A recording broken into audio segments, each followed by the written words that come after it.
Have we seen the end of the racial bias lawsuit that was leveled against the Iowa football coaches back in 2020? This has been a long, drawn-out process, as is the case with litigation. We'll talk about it in just a moment. But first, I want to remind you to check out Iowa Floor Covering. If you're undergoing a project in your home, check out iowafloorcovering.com/DIY.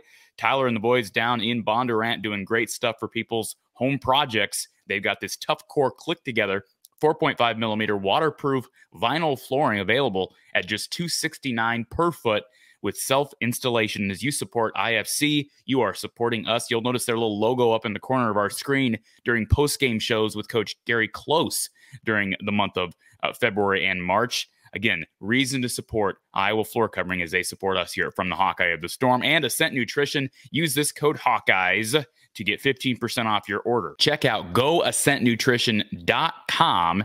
There are many great products, whether it's their organic coffee, their mold and mycotoxin-free coffee, their pine pollen powder. They've got some new mushroom products dropping as well. Great stuff from Ascent Nutrition. goascentnutrition.com.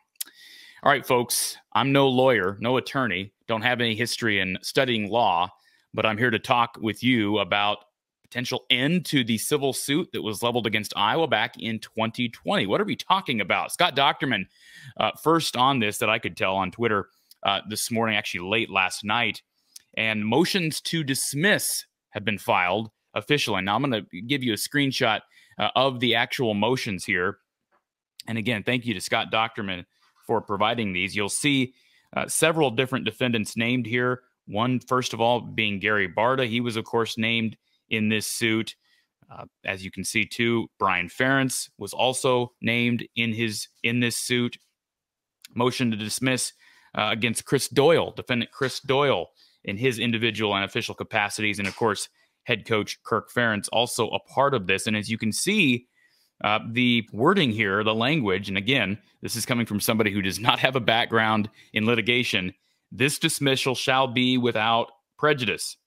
So what does that mean? And you see that in every one of these motions. I would not normally seek legal advice or breakdown from Twitter, right? That's kind of a dangerous notion. But Tom Kasobiec went to Twitter to weigh in on this situation. And according to Tom, he is a former litigator. And in doing a little bit of digging online, I think it's fair to say I verified that Tom is being truthful, that he is a former litigator and that he has taught law in the past. So figured that we could probably trust Tom's breakdown of this. Now, again, he's just speculating to some extent. He's not involved in this suit by any means. But this is what Tom had to say.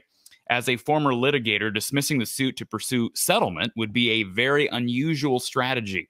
Also, if there were settlements with the individuals, which might be outside of the university's daylight laws, this would be dismissed with prejudice, not without. He goes on to say, my gut feeling, plaintiff's attorney is keeping the suit alive in hopes of finding more, but dismiss the individuals before the judge could grant a summary judgment. This allows them to be brought back in if more evidence is discovered. Bottom line, it's very good for coaches. So that makes sense, right? It's kind of putting it in layman's terms. We appreciate Tom and his perspective on this. The fact that these motions have been filed to dismiss without prejudice does indicate that there is no settlement, right? These individuals have not settled with the plaintiffs. And if you're new to this case, the plaintiffs in this case are former Hawkeyes that claim they were mistreated due to racial bias at Iowa. Akram Wadley, Jonathan Parker, Marcel Jolly, Aaron Menz, Darian Cooper, Brandon Simon, Javon Foy, all part of the plaintiff side of this. And so, again, motion to dismiss without prejudice is an indication there's not some transferring of funds here for a settlement. Now, the university, as Scott Docterman points out here on Twitter, and appreciate Scott pointing this out. Yes, the suit is still open against the Board of Regents and against the University of Iowa. So this does not mean the end of the suit. Okay, I want to make that clear. This does not mean the end of the lawsuit. And the fact that they're dismissing this without prejudice means there's no settlement involved here, but it also means that if there's more evidence discovered, as Tom Kasobiec brought out, these coaches could be brought back into the suit. Now, to put this in perspective, Seth Wallace, Iowa linebackers coach Seth Wallace, he had been dismissed from this suit a week ago, but that motion to dismiss was with prejudice. So my understanding, again, is that he cannot be brought back into this. They cannot refile charges against Seth Wallace. So we'll see what this means. Could the school still settle? That's certainly possible. There is no trial date set. A judge had postponed the pretrial conference, postponed the jury trial until pending motions could be carried through. So again, we'll see what happens, but I'm no lawyer, I'm no attorney, just kind of relaying information here as I understand it. And we appreciate Tom Kasobiak and Scott Dockerman for pointing this out on Twitter. Does it make Brian Ferentz more hireable? Yes. Does it make all of these guys more hireable? Sure. I think the only guy that you're probably going to see a potential impact on in the short term could potentially be Chris Doyle. I don't know if that's going to happen. Could Chris find a job? Is he that much more hireable? We remember what happened when he got hired at Jacksonville in the league. That was a short stint. There was a bit of a revolt there.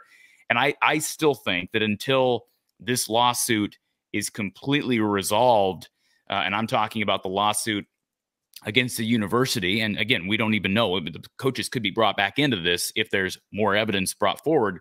Until that's completely resolved, I have a hard time seeing any big name program or team hiring Chris Doyle.